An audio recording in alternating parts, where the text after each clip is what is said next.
Israeli military activity has once again drawn attention in southern Syria, where local residents report land-leveling operations carried out by Israeli army tanks and bulldozers in villages of the Quneitra countryside. According to footage shared by residents and local media, Israeli armored vehicles were seen moving across hilltops while bulldozers flattened agricultural land. The sound of gunfire can be heard in the background of the videos, adding to the fear and confusion among civilians living in the area. Residents of Al-Mu'alla and surrounding villages described scenes of panic as military forces advanced into nearby areas. People say the presence of tanks, heavy machinery, and gunfire caused families to rush indoors, while children fled their schools in fear. Khaled al-Shami, a resident of Al-Mu'allaka village, said Israeli forces advanced toward Al-Daria village and began firing. According to him, the shooting caused school children to run for safety, forcing schools to close as families gathered their children and returned home. He described the situation as intimidation of civilians, destruction of land, and uprooting of olive trees. Olive trees, which often represent generations of farming families, were reportedly destroyed during the operation. Another resident, Sultan Alawad, described the scale of damage left behind. He said Israeli forces entered Al-Mu'allaka village at around 7 o'clock in the morning. According to him, bulldozers leveled agricultural land and forced herders to leave the area. Alawad said approximately 500 dunhams of wheat fields were plowed and destroyed. These fields, he explained, were a primary source of income for local families. The operation not only destroyed crops but also displaced herders and terrified residents. He added that schools were shut down due to the security situation, with children returning home as gunfire echoed nearby. Residents said daily life was brought to a halt as fear spread through the villages. Local residents said they appealed to international organizations, including the United Nations and the Security Council, urging them to intervene and stop what they described as repeated incursions into civilian areas. Syrian media later reported that Israeli forces also advanced into Al-Hiran village and the Daria Hill area, west of Al-Mu'allaka village, in the southern Quneitra countryside. According to the reports, a young man was arrested during the operation, and additional land was leveled. The reports said the force consisted of 7 military vehicles that entered Al-Hiran village at around 5 o'clock in the morning. Soldiers reportedly searched a house and detained a local resident before leaving the area. At the time of publication, the Israeli military had not released an official statement addressing the reported movements or arrests.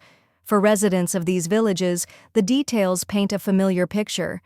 Military vehicles entering before dawn, homes being searched, civilians detained, farmland destroyed, olive trees uprooted, some of them possibly standing for generations. People living in Al-Mu'allaka and surrounding villages say these incidents are not isolated. They describe them as part of a broader pattern that has intensified since the transitional government took power in Damascus. Despite frequent international statements emphasizing human rights in other parts of the world, residents say there has been little response to what is happening in Quneitra. Israeli forces have carried out repeated incursions and arrests in southern Syria in recent months.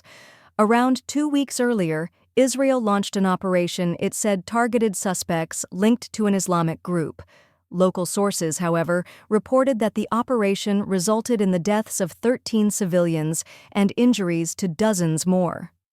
Since the transitional government assumed power in Damascus in December 2024, Israel has expanded its military presence in southern Syria and deployed forces into the buffer zone. The Quneitra operation is viewed by locals as part of a wider pattern of Israeli military activity inside Syrian territory. Residents of Quneitra say they are caught between military operations and the struggle to survive daily life. Their economy depends heavily on farming and livestock, the very resources being destroyed by bulldozers and land-leveling operations. Khaled al-Shami's question continues to echo across the region. How long will we remain like this? Residents say they hope the international community will step in and put an end to the incursions. Sultan Alawad also called on the Syrian transitional government to take a stronger stance, saying the situation has become unbearable. While these events unfolded in southern Syria, political tensions continued elsewhere. Israeli Prime Minister Benjamin Netanyahu accused foreign governments of promoting hatred, focusing in particular on Australia. Days before the Quneitra operation, Netanyahu accused the Australian government of fueling anti-Semitism. He said he had warned Prime Minister Anthony Albanese months earlier that Australia's policies would encourage hatred against Jewish communities. These comments followed a deadly mass shooting at Sydney's Bondi Beach. In a statement, Netanyahu said he had sent a letter to the Australian Prime Minister warning that support for a Palestinian state would intensify anti-Semitic sentiment. He described anti-Semitism as a cancer that spreads when leaders remain silent. He accused the Australian government of failing to take action, warning that history would not forgive hesitation. Critics have pointed out the timing of these remarks. While Netanyahu lectured other governments about hatred, Israeli tanks and bulldozers were reportedly destroying Syrian farmland and uprooting olive trees. Netanyahu demanded action from other governments, yet residents in Syria asked what action Israel itself was taking, destroying wheat fields, arresting young men at dawn, and forcing children to flee from gunfire. In the same statement, Netanyahu praised Ahmed al-Ahmed, a Syrian-born Muslim man who tackled a gunman during the Bondi Beach attack. He called the man brave and courageous, describing his actions as heroic. Observers noted the irony.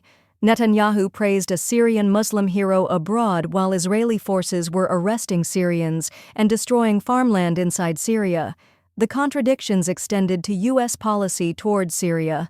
Despite recent moves to lift sanctions and repeal the Caesar Act, President Donald Trump signed an executive order banning Syrians from entering the United States.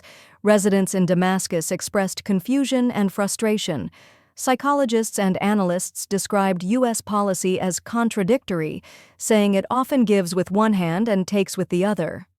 Some Syrians suggested recent military incidents may have influenced the decision, while others argued that U.S. policy has long prioritized strategic interests over humanitarian concerns.